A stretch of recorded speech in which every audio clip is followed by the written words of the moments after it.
don't seem to have enough grass for the backyard.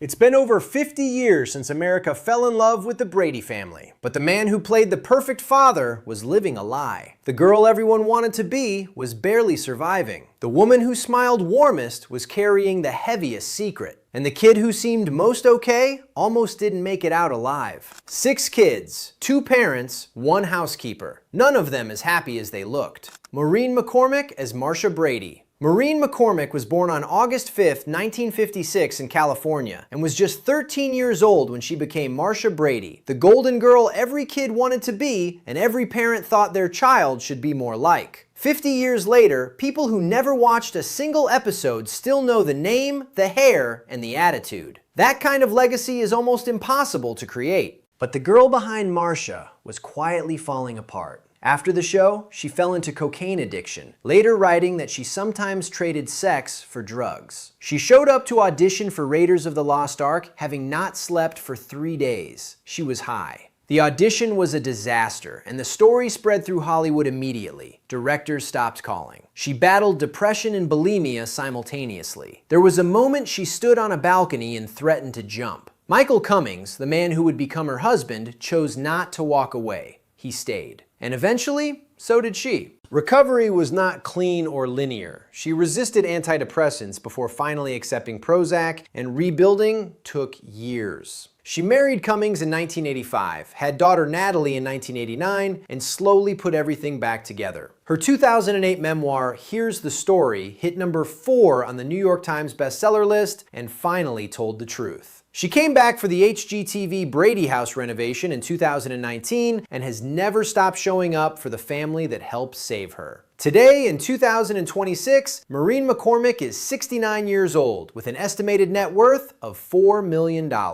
Marcia Brady had it all. Maureen had to fight her way back to any of it. And she did. Barry Williams as Greg Brady. Born on September 30th, 1954 in California, he was 14 when he became Greg Brady. The oldest kid, the coolest one, absolutely certain he already knew everything worth knowing. After the show, he was trapped in the same gilded cage as all of them, rejected for looking too much like Greg, or only offered roles mocking the fact that he was Greg. He moved into musical theater to escape it, but even on Broadway, people still called him Greg Brady in costume. In 2001, a dispute with the Actors Equity Association cost him a $52,000 fine and damaged his professional reputation for years. 3 marriages and the weight of a character he could never fully outrun defined his middle decades. He married dancer Tina Mahina in 2017, published his memoir, Growing Up Brady, and co-hosts the Real Brady Bros podcast with Christopher Knight. Today, in 2026, Barry Williams is 71 years old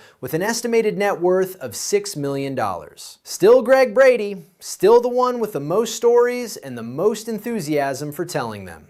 Susan Olsen as Cindy Brady. Susan Olsen was born on August 14, 1961 in California and was just 7 years old when she became Cindy Brady, the littlest one, the pigtails, the lisp, the one who asked the most embarrassing questions at exactly the wrong moments and made everyone love her for it. After the show, classmates mocked her for Cindy's tattletale personality, and the wounds left lasting damage. Her second marriage produced a son, Michael, later diagnosed with Asperger's syndrome. Raising a child with special needs while holding a career together brought enormous pressure, and that marriage ended in 2004. When Robert Reed died, Susan posted an open letter calling him her gay dad and wrote that being gay killed him. Coming from the youngest Brady, that hit harder than anything else written about him. She became one of the most outspoken LGBTQ advocates in the cast. But in 2016, she was caught in an online scandal, accused of making discriminatory remarks against the very community she had spent years defending. She issued a clarification, but the damage was real and lasting. The contradiction is uncomfortable, but it is part of the story. Today in 2026, Susan Olsen is 64 years old with an estimated net worth of $2 million. Cindy Brady was the smallest. Susan Olsen spent 50 years proving she had the biggest and most complicated heart. Mike Lookinland as Bobby Brady. Mike Lookinland was born on December 19, 1960 in Utah and was 8 years old when he became Bobby Brady. The middle son who idolized Jesse James got into every scheme and spent 5 seasons never quite learning from any of it. You always wanted Bobby to be okay even when he absolutely deserved the trouble he was in. After the show, Lookinland drifted between a career he couldn't build and an identity he couldn't escape. In 1997, driving on a Utah highway, he lost control and flipped his car. His blood alcohol level was more than 3 times the legal limit. He survived, was arrested, completed rehabilitation, and never drank again. That accident, which should have killed him, turned out to be the moment his real life started. He walked away from acting entirely, worked behind the scenes until a workplace accident severed the tip of his finger, then founded Just Add Water Custom Concrete in Salt Lake City. He builds things with his hands. He came back for a very Brady renovation in 2019 and showed off his concrete work on the original house. The spotlight was never what he wanted, and that quiet certainty is something a lot of child stars never find. Today, in 2026, Mike Lookinland is 65 years old with an estimated net worth of $2 million. The Brady kid who built a real life instead of chasing the famous one, and never looked back. Christopher Knight as Peter Brady. Christopher Knight was born on November 7, 1957 in New York and was 11 years old when he became Peter Brady. Caught in the middle, making the best of it with warmth and a good heart. After the show, auditions ended one of 2 ways. He looked too much like Peter Brady, or he was only offered parts mocking the fact that he was. He stopped auditioning entirely and built a career in technology instead, co-founding Visual Software and launching Escape Labs, which sold to Halpa in 2000. His most public chapter was his marriage to model Adrienne Curry, which became the VH1 reality series My Fair Brady. They married in 2006 and divorced on their 5th anniversary. He found peace in his 4th marriage in 2016 and later founded Christopher Knight Home Furniture. Today, in 2026, Christopher Knight is 68 years old with an estimated net worth of $10 million. The majority earned in boardrooms, not on sets. The Brady who built his best life the furthest from the Brady name, then came back to enjoy it.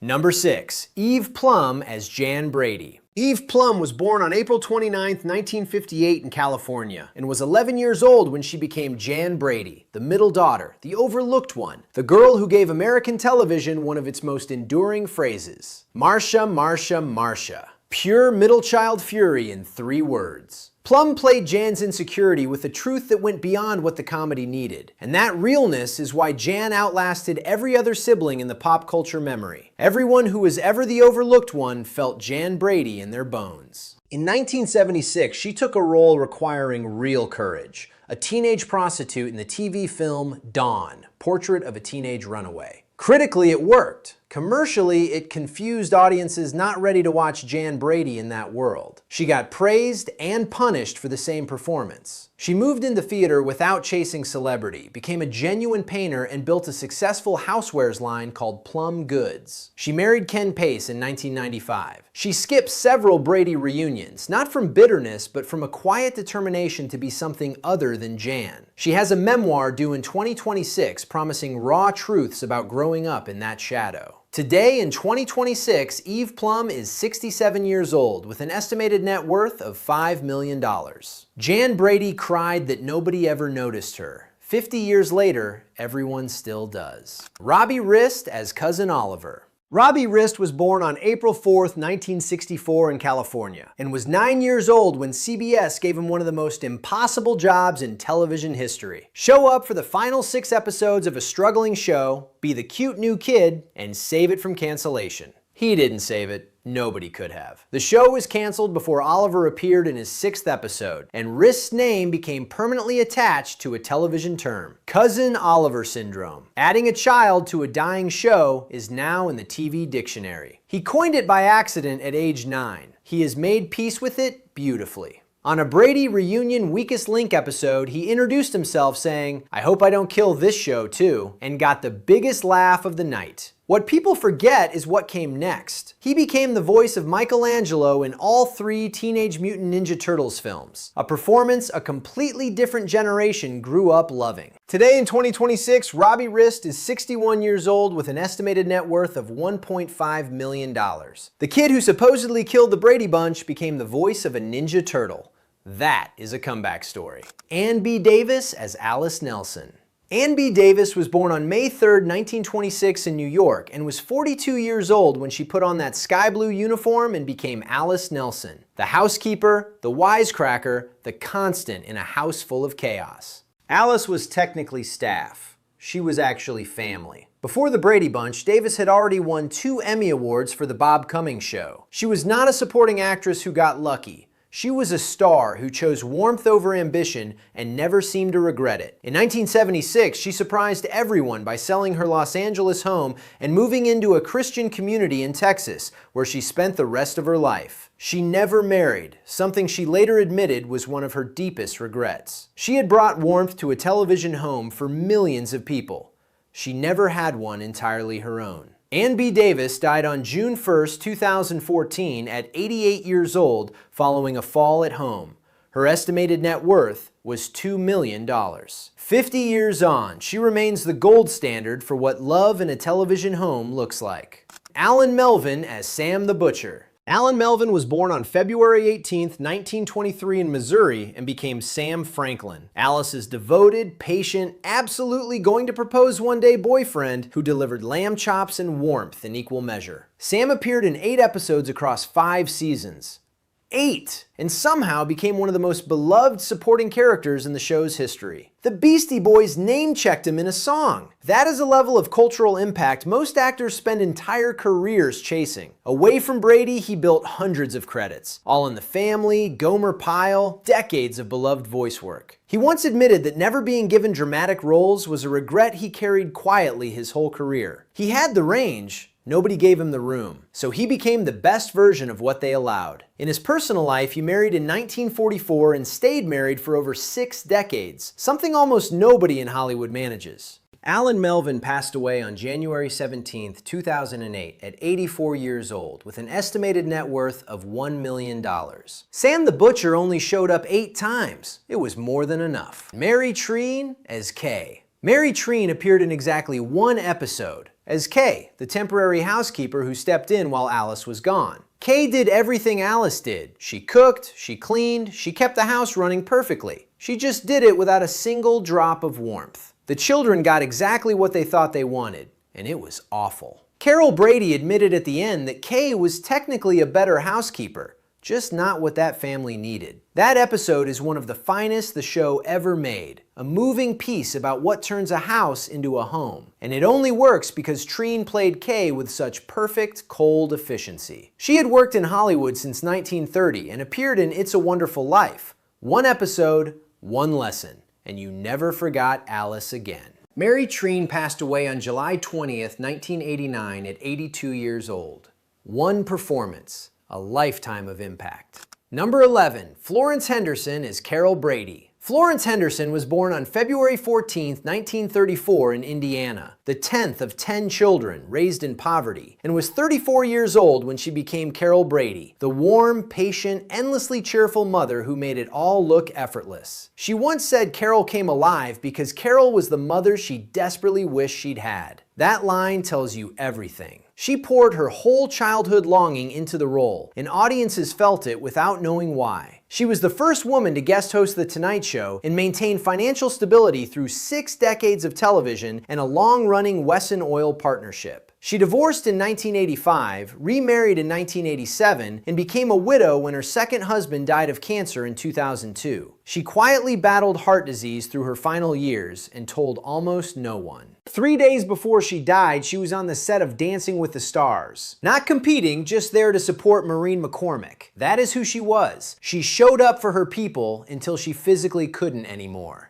When Robert Reed called her in his final weeks asking her to tell the cast he was dying, she made every single one of those calls. She said it was the hardest thing she ever had to do. Florence Henderson passed away on November 24, 2016 at 82 years old. Her estimated net worth was $10 million. Carol Brady was the mother everyone wished they had. Florence Henderson turned out to be exactly that. Robert Reed as Mike Brady. Robert Reed was born on October 19, 1932 in Illinois, a classically trained Shakespearean actor who studied in London and in 1969 was cast as Mike Brady in a show he considered beneath him from the very first day. He fought the scripts constantly, sent producers angry memos, clashed so bitterly with creator Sherwood Schwartz that he was cut from the show's final episode entirely. He told People magazine he didn't want the Brady Bunch on his tombstone, and yet every single week he showed up and played Mike Brady with such genuine warmth that his own castmates said he was a better father than their real dads. Even after being cut from that final episode, he still showed up for every reunion he was physically able to attend. He hated the show. He loved the people. Those are not contradictions. They are the whole story. What audiences never knew was that Robert Reed was gay. Florence Henderson realized it during a kiss scene in the very first episode. Nobody ever said it publicly. In 1969, an openly gay actor playing America's favorite TV dad would have ended the show before it began. So Reed kept the secret for decades, carrying its full weight through every season, every smile for the camera. Henderson later said she believed that double life was the source of all his unhappiness, that if he had been free to be himself, the anger would simply have gone. In his final years, he found peace teaching Shakespeare at UCLA. A close friend said it was the happiest he had ever been. He was diagnosed HIV positive in 1991, which weakened his immune system and accelerated the cancer that followed. He kept it secret. He let almost nobody visit. When he knew he was dying, he called Florence Henderson and asked her to tell the kids. Robert Reed died on May 12, 1992 at 59 years old. His estate was estimated at $1.5 million. His tombstone reads, "Good night, sweet prince. Shakespeare." At the very end, exactly as he always wanted. That's the Brady Bunch, then and now. A show that looked like the safest, simplest thing on television, quietly carrying some of the heaviest secrets imaginable. Drop a comment. Which story hit you hardest? And here's the real question. Do you think any of them were actually as happy as they looked in that orange kitchen every week? Because the more you know, the harder that question gets. If this took you straight back to that split-level house and that groovy theme song, you know what to do.